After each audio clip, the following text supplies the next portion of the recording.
ছাত্র আন্দোলনের জেরে অশান্ত বাংলাদেশ। ছাত্র পুলিশ সংঘর্ষে মারা গিয়েছে কয়েক শত মানুষ। বিক্ষোভের জেরে সোমবার দেশ ছাড়তে বাধ্য হন বাংলাদেশের প্রধানমন্ত্রী শেখ হাসিনা। এই টালমাটাল পরিস্থিতিতে ওপার বাংলায় সর্বস্ব খুইয়ে কোলের শিশুকে নিয়ে ভারতীয় ভূখণ্ডে পৌঁছল বর্মন পরিবার। এই ঘটনা প্রসঙ্গে বাংলাদেশের নাগরিক নরেন বর্মন জানান, চিকিৎসার জন্য বাংলাদেশ থেকে শিলিগুড়ির উদ্দেশ্যে রওনা হয়েছিলাম শিশু এবং পরিবারকে নিয়ে। রাত্রি 12টা নাগাদ বাংলাদেশের ভিতরেই কিছু যুবক আমাদের গাড়িটিকে আটকায় এবং যা কিছুর সঙ্গে আছে তাদের হাতে তুলে দিতে বলে। তাই সঙ্গে থাকা নগদ টাকা, সোনাদানা সবই দিয়ে দিতে হয়েছে। শিলিগুড়িতে যাওয়ার উদ্দেশ্যে আমি বাংলাদেশ থেকে আসি।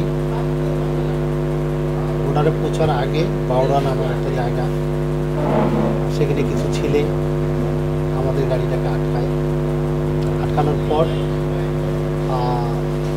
আমাদের কাছে যা কিছু ছিল, মোবাইল, গহনা, নগদ কিছু টাকা নিয়ে তারা চলে যায় বা আমাদেরকে ছেড়ে দেয়।